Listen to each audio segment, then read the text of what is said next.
So this is the last week before the new patch that will give us a new piece of armor that we will need, probably most likely need to use for the legendary armor that we're gonna get in a few months. And I'm guessing as well that that piece of armor is gonna be unlocked only if you have the Astral Ward pieces that you get from buying them from Lear in the main city, in the Wizard's Tower. That looks like this, and it actually looks pretty cool, right?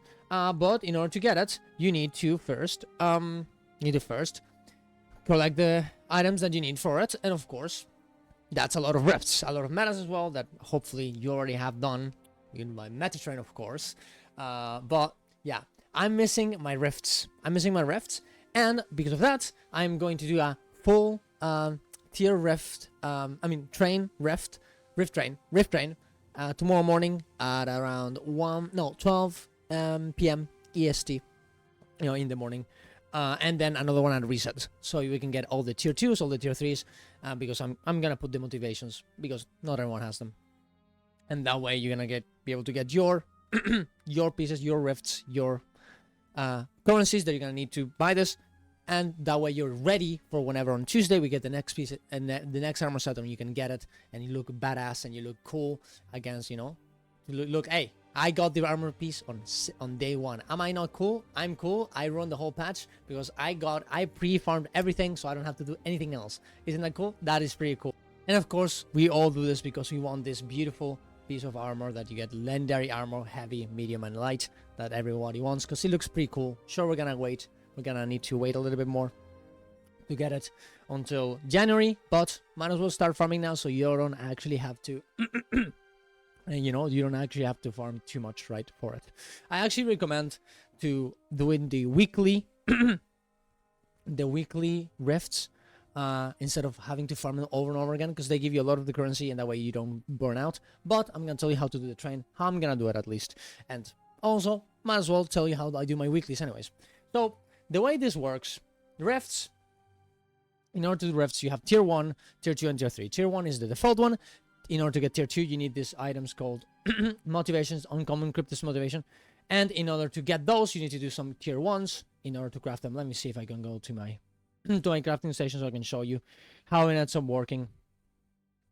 But it's pretty easy. And of course, you actually get a good reward for actually crafting yourself and using them for other people, because if you use your motivation, you will get more currencies than the other people that didn't use their motivation, right? Which is actually, honestly, in my opinion, a good system, right? You have the common cryptis motivation to boost your tier 1s, to get more currency out of tier 1s. You have your uncommon one to spawn the tier 2 and also boost yourself and get more currencies. And you have the rare cryptis motivation, which are the tier 3.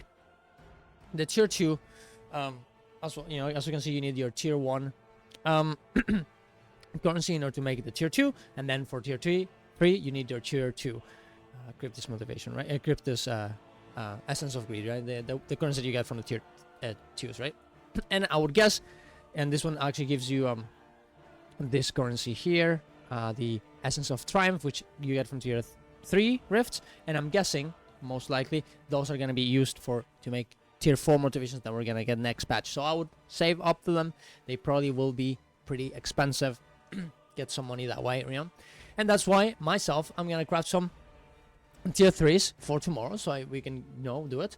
And because this is actually how this works, if you go to your achievement panel, you go to Secret Obscure and then weekly rift hunting. As you can see here, it tells you to do rifts on these maps this week: Sands of Isles, Sparkly Fen, and Tangled Depths. And of course, I'm the Skywatch as always. And you want to do this because they give you the Cryptis Rift extractions, which give you a little bit of each of the currencies for free just by doing this. So honestly, learn from my mistake, because I didn't do this. I just blasted every day and I honestly didn't do any rifts. I just did it one at a time. I just didn't do the weeklies. You should do the weeklies. It's a good way of doing it without having to pass a whole day just doing rifts.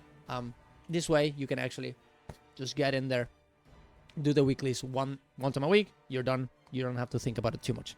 And of course, if you get too many, you can always craft these ones and sell them in the training post. As you can see, they're actually very, very profitable. But yeah, there you go. And what I would do is, honestly, the way I do it, because you need to do how many? 5 rifts in each of the zones. Well, but there's also another achievement that essentially tells you to do 1 tier 2 rift, 1 tier 3 rift, and 1 tier 1 rift in each of the zones, which is actually kind of interesting. And if you do all of them, you get Master of the Rifts, you get some achievement points. Might as well go and do it, right? And for that reason, whenever I'm doing my weekly rifts, I do what do I do? So I do 1 tier 3, so I give everyone a tier 3 in that map, so they get the achievement, 2 tier 2s, and 2 tier 1s, because the tier 3s are a bit expensive, so I don't want to overdo it, of course. Tier 1s are pretty easy to do, and tier 2s honestly are honestly the most preferable to do, in my opinion. They give you currency, you can give it to everyone else, and that way people are interested in going around, and they're pretty fast. You do 5, I move to the next map. There's some people that do 10 in each map and then they move. I don't see that as a bad idea either. I think that's actually a pretty cool idea. I might actually start doing that next patch, maybe on Thursdays instead of doing the Metro Train. I'll just do that instead. So honestly, sounds not like a bad idea every week. And yeah, there you go. That's how you do your Rift Trade. In my opinion, it's the best one to do. 1 tier 3, 2 tier 2s, 2 tier 1s, or 5. And then if you want to go a bit longer, so you don't have to switch around maps every time, you can do 10 instead. 2 tier 3s, 4 tier 2s, 4 tier 1s. And that should be enough for you. So tell me if you think that's a good idea, if you have any other idea to make a Rift Train a bit better. But this way you should get all the currency you need. You can join us, of course, after the Metro Train at 12 p.m. EST tomorrow morning, and tomorrow as well, 2nd of November, at the reset as well, for another one, another Rift Train, so you can get all the currencies you need, and honestly more for next patch, so you're ready for the next armor set that honestly I bet it's gonna look pretty cool. Terry, subscribe to the channel, follow me on Twitch so you know when we're doing this. Go to the Discord, heartstock.gg, right? You can also join my Discord as well for offline memes with me if you like me, if you think I'm cool and my community is cool. But there you go. You can also support me on Patreon or donate me money if you like me so much that you want to support what I do. But that said, see you guys around. Love you all. Bye bye.